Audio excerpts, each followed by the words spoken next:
আপনি কি কখনো এমন কাউকে মেসেজ করছেন যাকে আপনি খুব পছন্দ করেন, কিন্তু সে সিন করে রেখে দেয় বা রিপ্লে দেয় অনেক দেরিতে? তখন মনে হয়, আমি কি বোরিং, নাকি ও ইচ্ছা করে ইগনোর করছে? কিন্তু সত্যিটা হলো, মানুষ সবসময় মেসেজে শব্দে রিপ্লে দেয় না, তারা রিপ্লে দেয় ইমোশনে। আজকের ভিডিওতে আমি আপনাকে দেখাবো কিছু powerful mind hack, message technique, যেগুলো ব্যবহার করলে মানুষ ন্যাচারালি আপনার মেসেজের রিপ্লে দিতে বাধ্য হবে। তবে একটা কথা মনে রাখবেন, এগুলো ম্যানিপুলেশন না, বরং স্মার্ট কানেকশন স্কিল। তো ভিডিওটা শেষ পর্যন্ত দেখুন, কারণ শেষের টিকটা সবচেয়ে ডেঞ্জারাস লেভেলের। নাম্বার 1, ড্রে মেসেজ কখনো পাঠাবেন না। অনেকেই মেসেজ দেয় এভাবে, কি করো, হাই, কেমন আছো? এগুলো এত কমন যে মানুষ ইন্টারেস্ট ফিল করে না। আপনাকে এমন মেসেজ পাঠাতে হবে যেটা কিউরিসিটি ক্রিয়েট করে। যেমন, আজ একটা ফানি জিনিস দেখলাম, তোমাকে মনে পড়ে গেল। তোমাকে একটা ডেঞ্জারাস প্রশ্ন করতে চাই, তোমার একটা সিক্রেট হ্যাবিট আমি বুঝে ফেলছি। দেখলেন, এখানে মাই হিস্টোরি আছে, আর মানুষের ব্রেন ন্যাচারালি মাই হিস্টোরি সলভ করতে চাই। তাই বায়োলজিকটাই হলো কিউরিসিটি হুক। যত বেশি কিউরিসিটি, তত বেশি রিপ্লে পাওয়ার চান্স। নাম্বার 2, শর্ট মেসেজ বেশি পাওয়ারফুল। অনেকেই প্যারাগ্রাফের পর প্যারাগ্রাফ লিখে ফেলে, কিন্তু বাস্তবে মানুষ বড় মেসেজ দেখে ভয় পায়, বিশেষ করে শুরুতেই। কারণ তখন ব্রেন ভাবে এটা রিপ্লে দিতে অনেক ইফেক্ট লাগবে। তাই স্মার্ট মানুষ ছোট মেসেজ পাঠায়, যেমন, আমি অনেক দিন ধরে ভাবছি তোমার সাথে কথা বলবো, তোমাকে একটা কথা বলবো, বাট ডাজ নট জুড গেমি। দেখলেন, শর্ট মেসেজ বেশি অ্যাটেনশন গ্র্যাব করে, কারণ এটা ইজি টু রিপ্লে। আরেকটা জিনিস মনে রাখবেন, এক লাইনের মেসেজ অনেক সময় 10 লাইনের মেসেজের চেয়ে বেশি অ্যাট্রাকটিভ হয়। নাম্বার 3, ইমোশনাল ট্রাইগার ব্যবহার করুন। মানুষ লজিকের চেয়ে ইমোশনে বেশি রিয়াক্ট করে। তাই আপনি যদি কারো ইমোশন টাচ করতে পারেন, সে রিপ্লে দিতে বাধ্য হবে।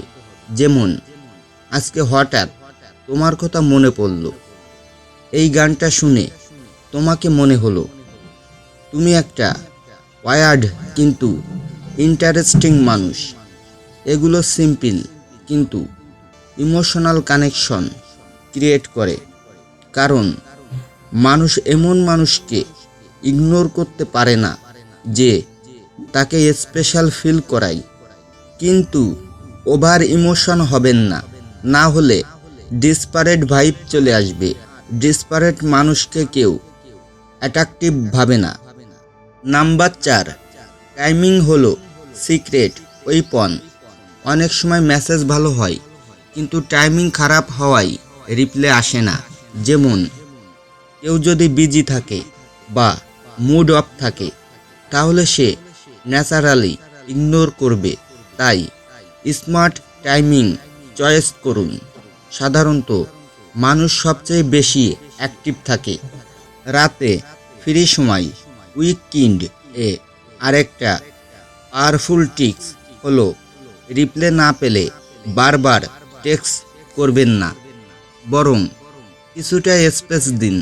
কারণ অবসেন্সেস অনেক সময় কিউরিসিটি বাড়ায়।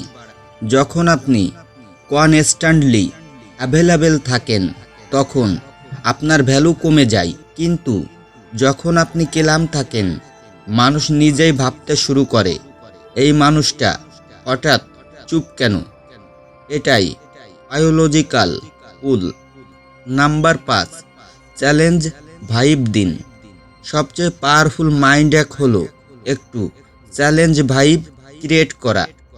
মানে এমন না যে আপনি রুইড হবেন, বরং এমন ভাইব যাতে মনে হয় আপনার নিজের একটা পার্সোনালিটি আছে।